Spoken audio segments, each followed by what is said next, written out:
The medical ship Hope's Light drifted silently through the darkness of space, its white hull gleaming under distant starlight. Red crosses marked its sides, each 1 kilometer wide and illuminated brightly enough to be seen from far away. The ship carried 2,000 souls, doctors, nurses, patients, and support staff from Earth and its colonies.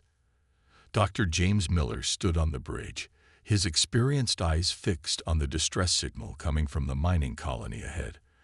After 20 years of space medical service, he had learned to trust his instincts.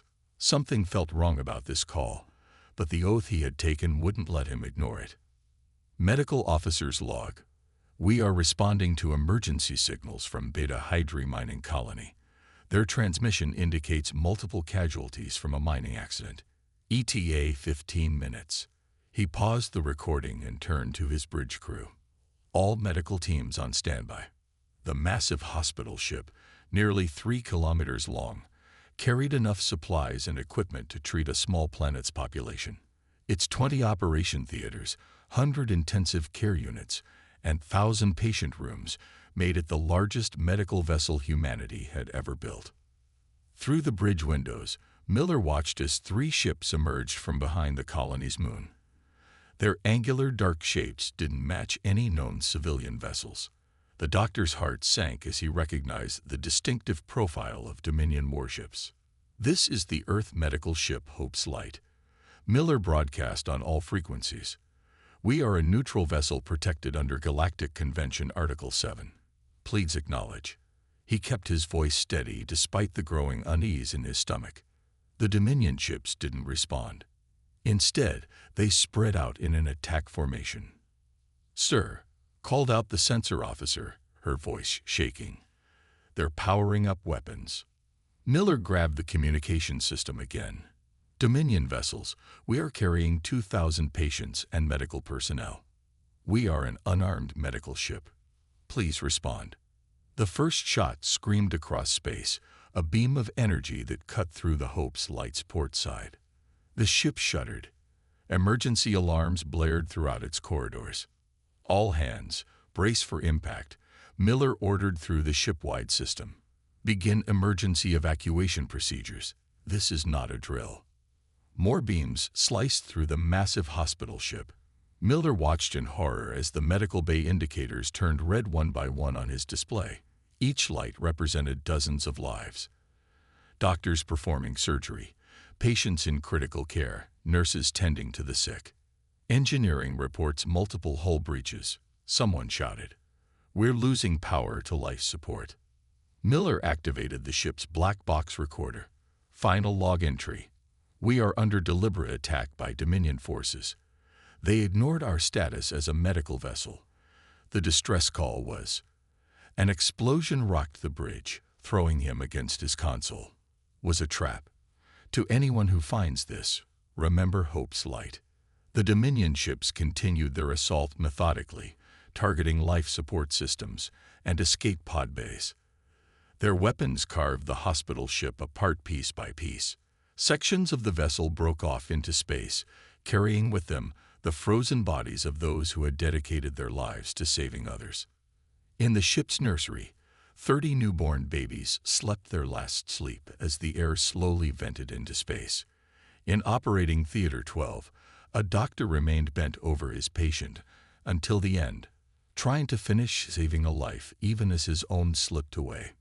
In the pediatric ward, nurses used their last breaths to comfort terrified children. The Hope's Light died not with a massive explosion, but with thousands of small ones, each taking portions of the ship into the void. Its fragments scattered across space, turning the medical ship into a graveyard of frozen metal and dreams.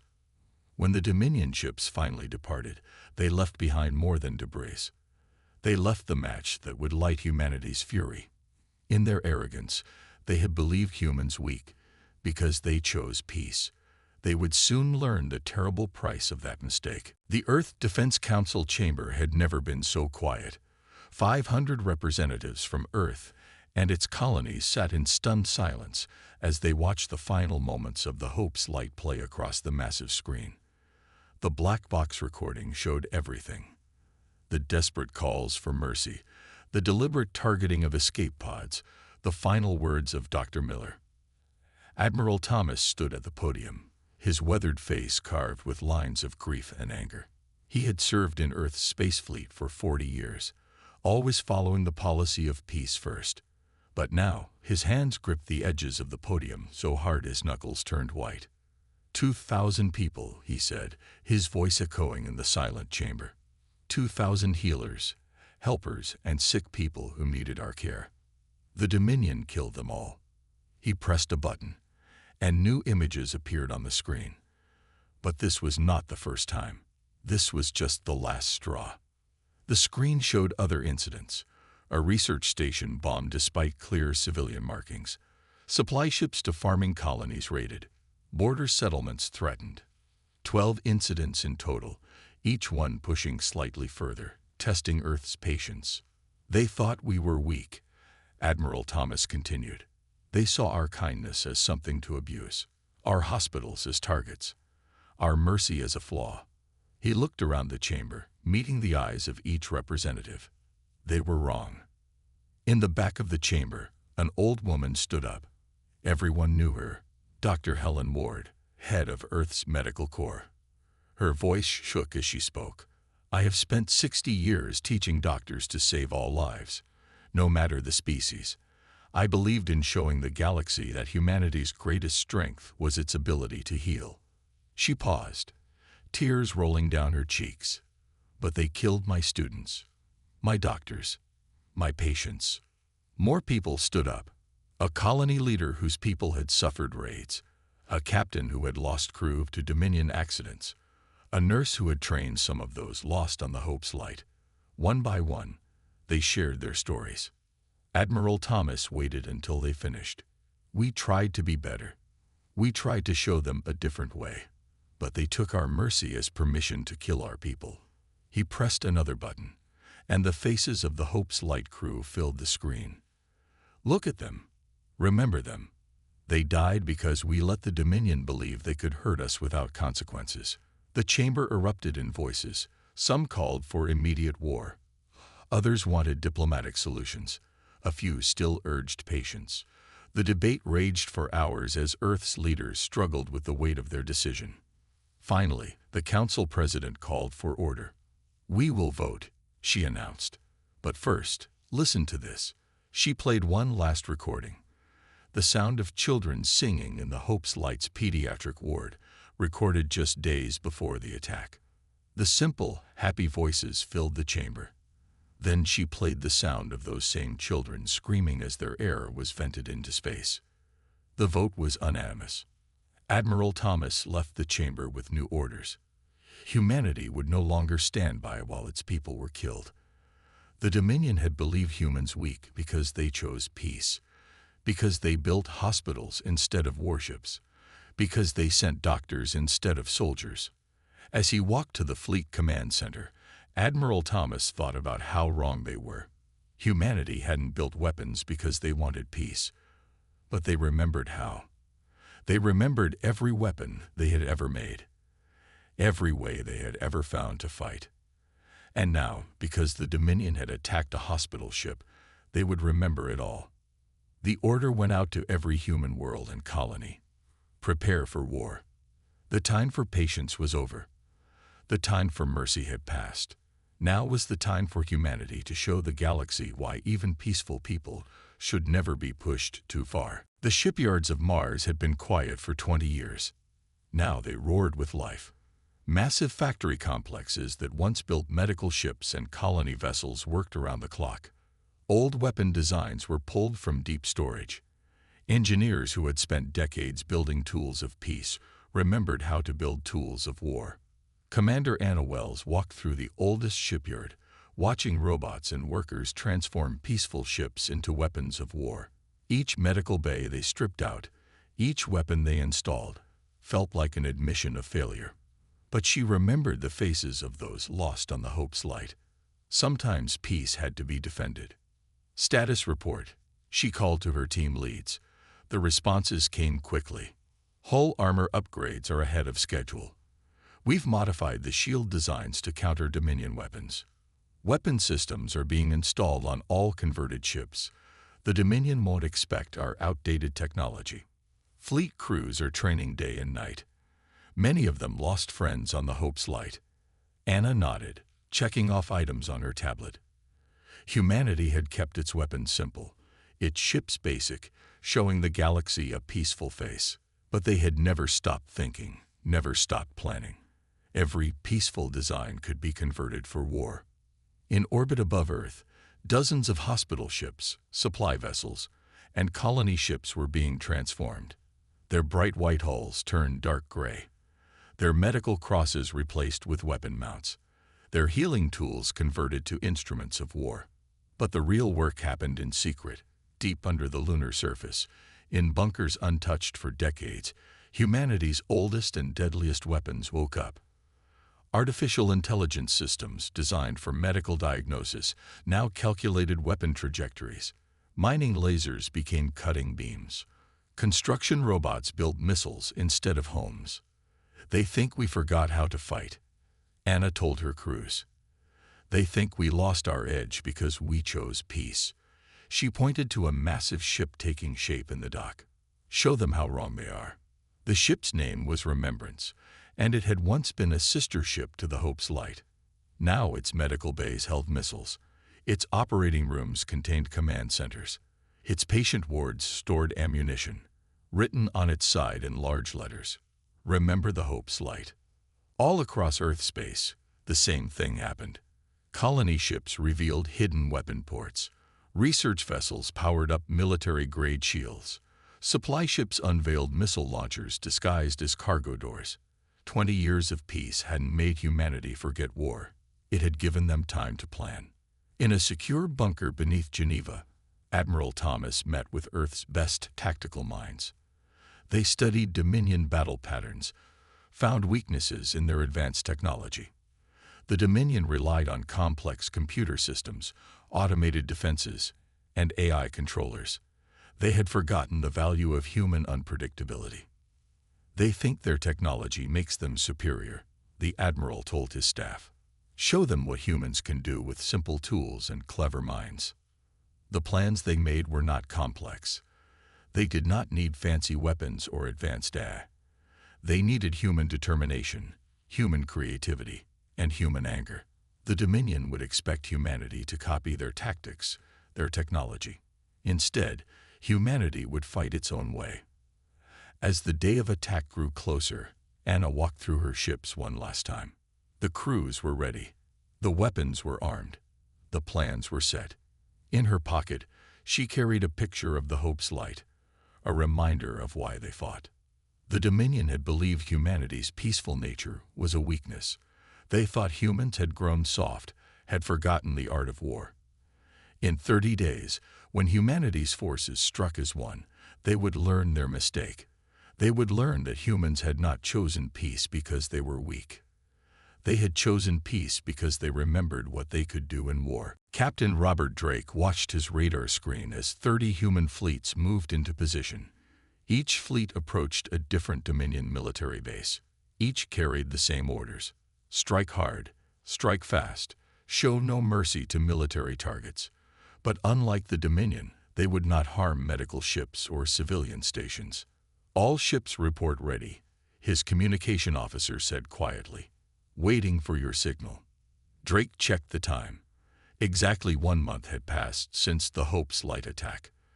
The Dominion's bases carried on their normal routines, their advanced sensors seeing nothing unusual. They didn't know that humans had learned to hide their ships' energy signatures by copying the patterns of space debris. Send the code, Drake ordered. Operation Nightingale begins now. Across 30 sectors of space, human ships dropped their disguises at the same moment. The Dominion's first warning came as their outer defensive satellites exploded. Simple kinetic weapons, just heavy metal chunks fired at high speed, destroyed their expensive shield generators. They're scrambling their fighters, someone reported. Their automated defense systems are activating. Drake smiled grimly. Just as we planned. Launch the disruptors. Small, simple drones shot out from his ships. They broadcast basic radio noise on all frequencies. Nothing complex, just loud static. The Dominion's sensitive communication networks, designed to handle complex data streams, couldn't process the simple interference. Their coordinated defense fell into chaos. On his main screen, Drake watched human ships attack with weapons the Dominion had dismissed as primitive. Ballistic missiles that didn't need complex guidance systems to hit their targets. Electromagnetic pulses that shut down advanced computers. Metal nets that tangled in the delicate engines of Dominion fighters. "Sir, their main base is launching capital ships," his tactical officer reported. "Right on schedule," Drake said. "Deploy the mines." Hundreds of simple metal boxes floated in space, each holding nothing more than basic explosives and metal shards. The Dominion ships, used to looking for energy signatures and shield frequencies, flew right into them. The battle lasted exactly 17 minutes. When it ended, the Dominion's most advanced military base in the sector lay in ruins. Its expensive warships floated dead in space, defeated by weapons they had considered too primitive to fear. Similar reports came in from all 30 attack sites. The Dominion's mighty fleets, their advanced bases, their automated defenses, all had fallen to human primitive tactics. Not one human ship was lost. "Send the message," Drake ordered. On every Dominion communication channel, in every language the Dominion used, the same words appeared: "Remember the Hope's light." Then they broadcast the recording of the hospital ship's destruction to every planet, every station, every ship in Dominion space. They showed the galaxy how the mighty Dominion had murdered helpless doctors and sick children. "Sir," his communication officer called out, "we're getting responses from other races in Dominion space. They're cheering for us." Drake nodded. The Dominion had bullied many species, counting on their advanced technology to keep them safe. Now the galaxy watched as that technology failed against simple human determination. In the wreckage of the Dominion base, Drake's ships found their arrogant battle plans. They had expected humans to try copying their technology, to fight like they did. Instead, humans had fought like humans, with simple tools, clever plans, and cold anger. "Set course for the next target," Drake ordered. The Dominion thought they could kill our doctors and face no consequences. Show them what happens when humanity decides to stop being peaceful. As his fleet moved out, Drake looked at the picture on his console, the Hope's light in all its white and red glory. Soon the Dominion would learn that humanity hadn't spent 20 years of peace being weak. They had spent it remembering every lesson from every war they had ever fought. And now they would teach those lessons to the Dominion. General Maria Torres stood before the massive war room display, watching as hundreds of human ships pushed deeper into Dominion space. 3 months had passed since Operation Nightingale. Now the real war had begun. "Status report from Sector 7, her aide announced. "The colony on New Hope has been freed. Dominion forces retreated after our ships entered the system." Maria marked another victory on her map. The Dominion's mighty empire was falling apart faster than anyone had expected. Their advanced weapons couldn't stop human ships. Their complex strategies failed against simple human tactics. "They're running scared," one of her officers said. "They don't know how to fight an enemy who doesn't play by their rules." In the corner of the room, representatives from other alien races watched with growing interest. Many had suffered under Dominion rule. Now they saw their oppressors running from human forces. "The Dominion fleet in Sector 9 is mobilizing," another aide reported. "They're gathering their remaining ships for a major battle." Maria studied the tactical display. The Dominion had assembled their largest fleet yet, over 500 advanced warships. They hoped to stop the human advance with one massive battle. "Perfect," Maria said. "Send in the miners." Confused looks passed between the alien observers, but Maria knew what she was doing. For 20 years, human mining ships had worked throughout this sector. They had mapped every asteroid, every dust cloud, every gravitational eddy. Now those simple mining ships proved more valuable than any warship. They used their tractor beams to hurl asteroids at the Dominion fleet. They stirred up dust clouds that blocked the Dominion's sensitive sensors. They created gravitational disturbances that pulled Dominion ships off course. Dominion fleet is in disarray, her tactical officer reported with a smile. Their formations are broken. Their targeting systems are blind. Send in the main fleet, Maria ordered. Show them what humanity's outdated weapons can do. Human ships struck from all directions. They didn't use fancy energy weapons or advanced shield technology. They used simple missiles, kinetic rounds, and electromagnetic pulses. The Dominion's expensive warships died to weapons they had mocked as primitive. In 6 hours, the mighty Dominion fleet ceased to exist. The few ships that survived fled deeper into their territory, spreading panic wherever they went. Message from the trading station in Sector 12. An aide called out. 3 more Dominion colonies have surrendered. They're asking for human protection against their own government. The alien observers whispered among themselves. They had believed the Dominion invincible. Their advanced technology, their massive fleets, their complex strategies had dominated the galaxy for centuries. But they had never faced humans before. They had never fought an enemy who turned simple tools into deadly weapons, who used mining ships as weapons of war, who won battles with tricks the Dominion considered beneath their dignity.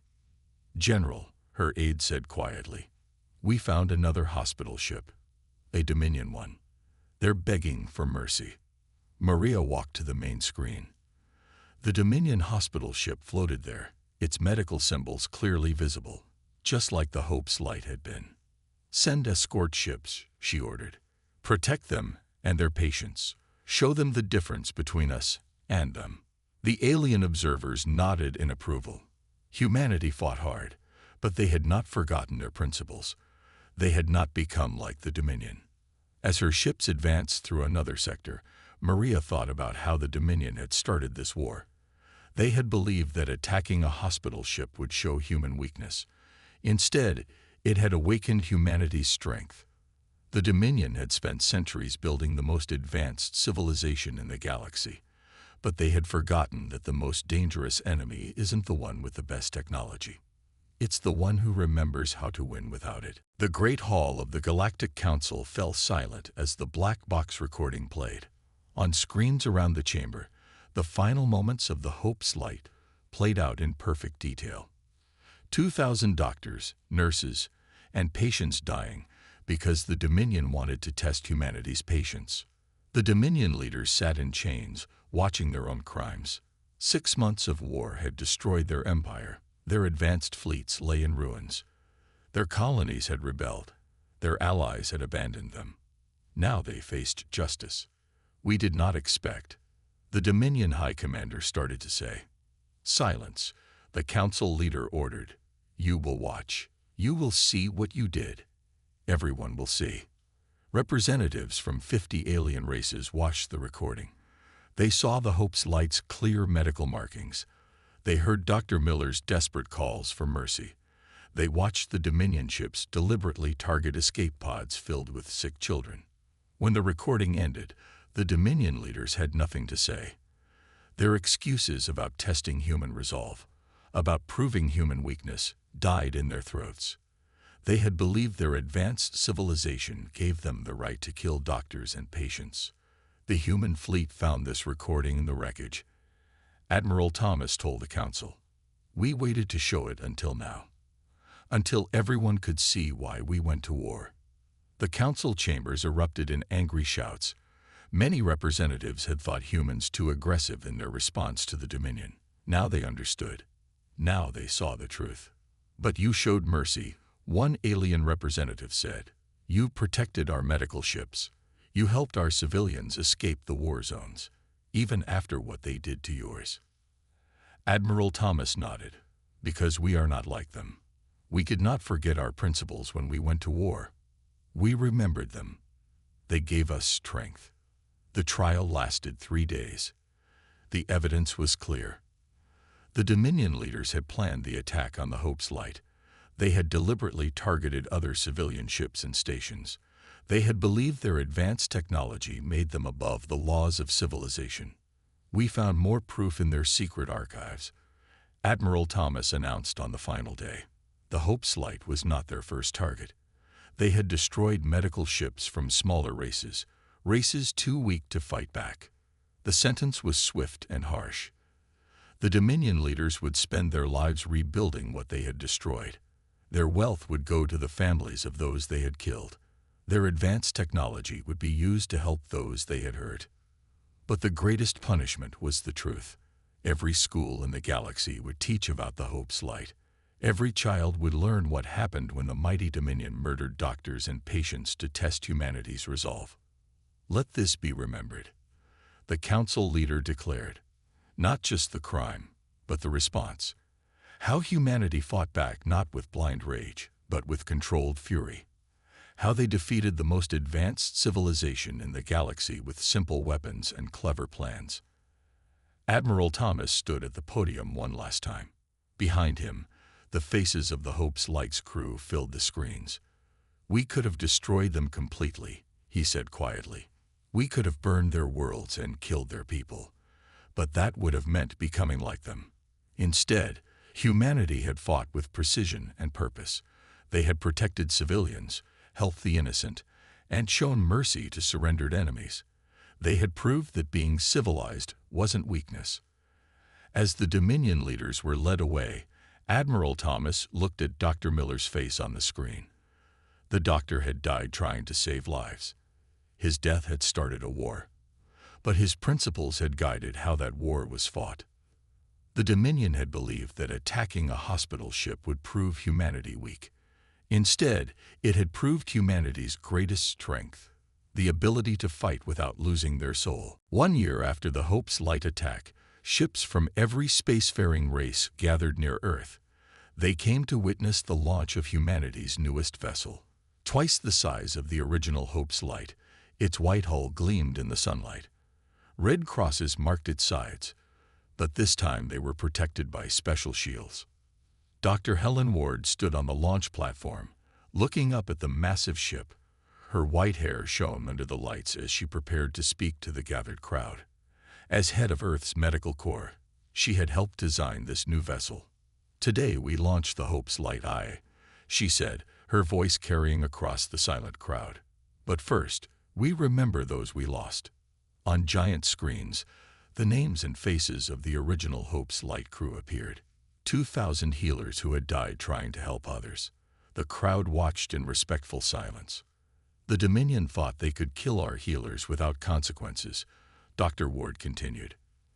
"They thought that building hospitals instead of warships made us weak. They were wrong." Behind her, the Hope's Light I stood as proof. Its medical bays carried the most advanced healing technology from 20 different races. Its defenses, while purely defensive, could stop any attack. Most importantly, it carried a new symbol of peace, the Galactic Medical Protection Treaty. "Every nation has signed the treaty," she announced. "Every medical ship now flies under its protection. Any attack on healers will be met with united force from all races." The Hope's Light I would be the first of many new hospital ships. Each would carry doctors and healers from different races, working together. The tragedy that started with an attack on one human medical ship had united the galaxy in protecting all healers. "We learned hard lessons this year," Dr. Ward said. "We learned that peace must sometimes be defended. That mercy isn't weakness. That advanced technology doesn't make a civilization great. How they use it does." In the front row, Admiral Thomas nodded. His ships had won the war, but this was the real victory. Not the defeat of the Dominion, but the unity that came after. The protection of those who helped others. "The Hope's Light I carries a piece of the original ship," Dr. Ward revealed. "In the main hall, we placed the original ship's bell. Under it, we wrote these words: 'They died healing others. We lived to continue their work.'" The new ship would carry 10,000 medical staff from 50 different races. Its halls would ring with different languages, different medical traditions, different ways of healing. But all would work together with one purpose: to help those in need. "Some asked why we build another hospital ship," Dr. Ward said. Why not build more warships instead? The answer is simple. Because this is who we are. We are healers who learn to fight, not fighters who learn to heal. The launch countdown began. The Hope's light eye's engines hummed to life. Its massive form rose slowly from Earth, carrying hope and healing to the stars. But this time, it carried something else, the promise that it would be protected. The Dominion attacked our hospital ship because they thought it showed our weakness, Dr. Ward said as the ship rose. Instead, it showed our strength. The strength to heal even after being hurt. The strength to protect others even after being attacked. The strength to remain true to ourselves even in war. As the Hope's light eye disappeared into the sky, Dr. Ward smiled.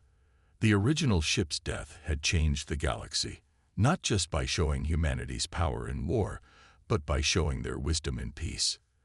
The Dominion had believed that destroying a hospital ship would prove humanity weak. Instead, it had proven that the strongest civilizations aren't those with the most powerful weapons. They're the ones who never forget why they chose peace in the first place.